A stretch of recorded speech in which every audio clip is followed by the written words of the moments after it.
जनक के जाते ही अनिरुद्ध को हुआ पछतावा। अर्शी को दी खुली चेतावनी। जनक के हॉस्टल की ओर जाते उस टैक्सी के पीछे जब घर का गेट धीरे धीरे बंद हुआ, उसी पल अनिरुद्ध की जिंदगी में एक ऐसा सन्नाटा उभर आया जो कि किसी भी तूफान से कम नहीं था। जिस आंगन में कभी जनक की हंसी की गूंज होती थी, अब उसी आंगन में एक अजीब सी खालीपन है। जी हाँ दोस्तों, आज के एपिसोड में हम कुछ ऐसा बताने वाले हैं जो हर रिश्ते की नीयत को साफ कर देगा।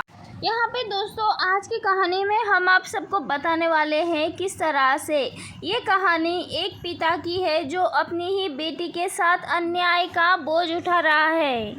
हम सभी को पता है दोस्तों अनिरुद्ध और अर्शी का रिश्ता कैसा है। वही हम सब ने देखा है कहानी में किस तरह से जनक ने हॉस्टल में रहने का, हॉस्टल में जाने का फैसला ले लिया है और वो फैसला कितनी ज़्यादा मजबूरी में लिया है ये तो कहानी में हम सभी ने देखा है। क्योंकि कहानी में जो कुछ भी देख रहे थे, जैसे कि जनक के घर वाले उसके साथ कैसा बर्ताव कर रहे थे, कैसे ताने मार रहे थे, हर बातचीत के बीच में एक नया बदलाव देखने को मिल रहा था और इसी वजह से जनक ने हॉस्टल में रहने का फैसला कर लिया। जनक ने कभी भी इन सभी लोगों को अपने परिवार से कम नहीं समझा, लेकिन हमेशा ही उसे पराया एहसास कराया गया। और तभी जनक अपने बैग से एक पुरानी तस्वीर निकालती है जिसमें वो बहुत छोटी है और अनिरुद्ध के कंधे पे बैठी है। उस तस्वीर में एक सच्चा पिता दिखता है जिसके आंखों में अपनी बेटी के लिए प्यार और सम्मान है, लेकिन वक्त के साथ वो प्यार, सम्मान, सब कुछ एक जिम्मेदारी में बदल गया। वही दूसरी ओर अनिरुद्ध उसी कमरे में बैठा था, उसी दीवार को देख रहा था जिस दीवार पे जनक की बनाई गई पेंटिंग्स लगी थी। जनक ने दीवार पे एक पेंटिंग बनाई थी जिस पेंटिंग में लिखा था मेरा घर। लेकिन दोस्तों क्या सच में ये घर कभी जनक का था? ये देखने के बाद अनिरुद्ध के होश उड़ जाते हैं, उसका दिल पूरी तरह से टूट जाता है। जब अदिति का जन्म हुआ, जन्म के बाद सब कुछ पूरी तरह से बदल गया। अर्शी का ध्यान पूरी तरह से अदिति पर केंद्रित हो गया। हमेशा ही जनक को समझाया गया कि उसे आप बड़ी बहन की तरह जिम्मेदार होना होगा, लेकिन उसे कभी भी इस बात का एहसास नहीं होने दिया कि जनक भी अभी बच्ची है। अर्शी तो पूरी तरह से इनसिक्योर हो चुकी थी। अर्शी को हमेशा ही ऐसा लगता था कि जनक की मौजूदगी अर्शी की अदिति के प्यार को कम कर देगी और इसी के चलते अर्शी यहाँ पे छोटी छोटी बातों में उसे टोकने लगी, उसकी छोटी छोटी गलतियों को बड़ा बनाने लगी। और ये सारी रोज़मर्रा की ज़िंदगी में जनक के साथ हो रहा था। अनिरुद्ध ने कई बार महसूस किया कि जनक की आंखों में कुछ ऐसे सवाल हैं, लेकिन फिर भी अनिरुद्ध ने अपने आप को समझा लिया कि समय सब कुछ ठीक कर देगा। लेकिन समय ने रिश्तों की दरार को और भी ज़्यादा चौड़ा कर दिया।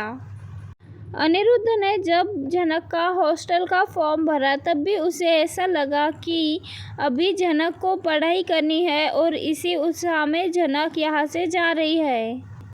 और तभी जनक अपने दिल की बात निकालती है कि शायद हॉस्टल की शांत भरी जगह उसकी आवाज़ को सुन पाएगी, उसका सपोर्ट बन पाएगी। लेकिन फिर भी अनिरुद्ध अपनी बेटी के दिल की बात नहीं सुन पाया। जनक के जाते ही अदिति काफ़ी खुश थी कि उसे पूरा कमरा मिल चुका है। वही अर्शी भी काफ़ी खुश थी। वहीं अनिरुद्ध के लिए सब कुछ बदल जाता है। खाने के टाइम में एक कुर्सी खाली होती है। शाम के चाय के टाइम में कोई अपनी सारे दिन की बातें उसे शेयर नहीं करता है। रात को जब वो ऑफिस से लौटता है तब आदत से मजबूर होकर यहाँ पे जनक जनक करता है, लेकिन फिर उसे याद आता है अब जनक यहाँ पर नहीं है। ऐसे में खुद ही चुप भी हो जाता है। और तभी अनिरुद्ध को एहसास होता है कि उसने अपनी ही बेटी को अपने से दूर लेके चला गया और यहाँ पे अंदर ही अंदर अनिरुद्ध के मन में गहरा पछतावा होता है।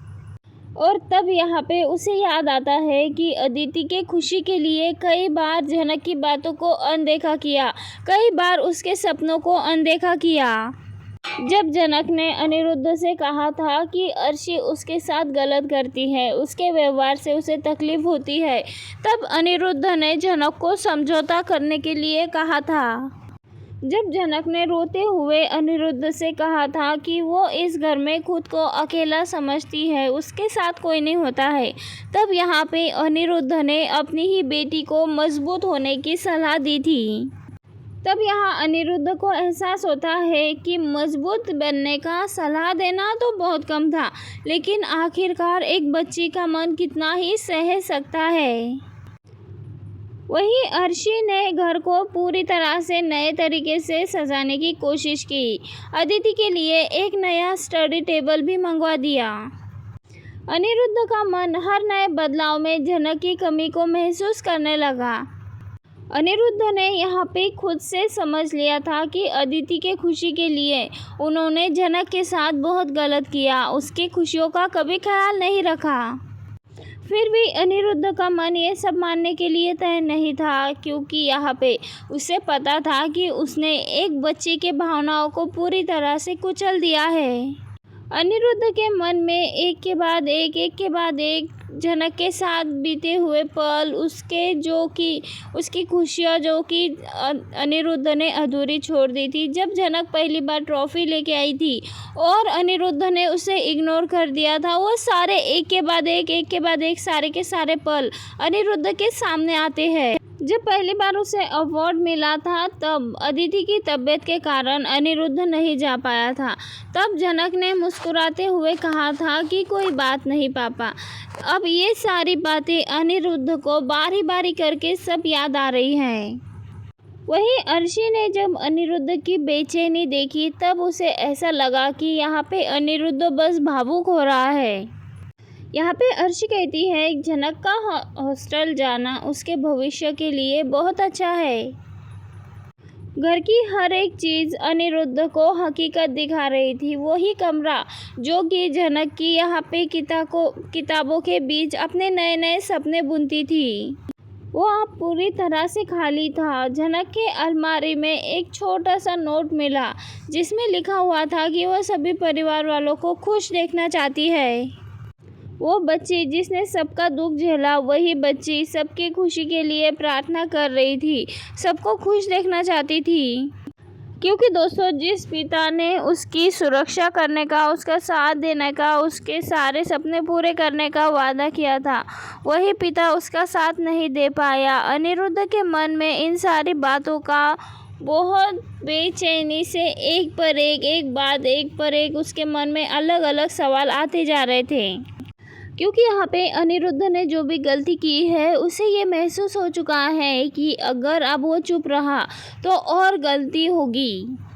अनिरुद्ध को ये पता नहीं था कि घर में एक तूफान उठ चुका है और यही तूफान आने वाले दिनों में घर में पूरी तरह से बवंडर लाने वाला है।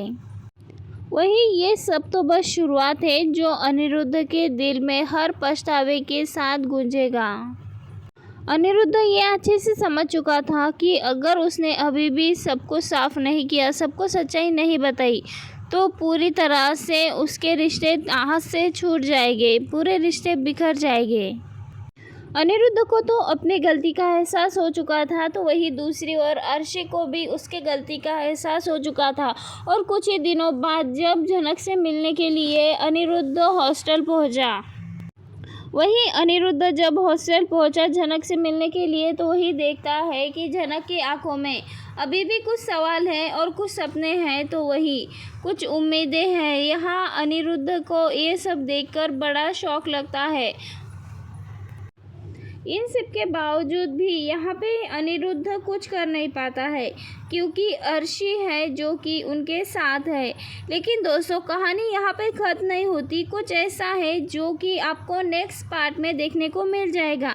मिलते हैं नेक्स्ट वीडियो में।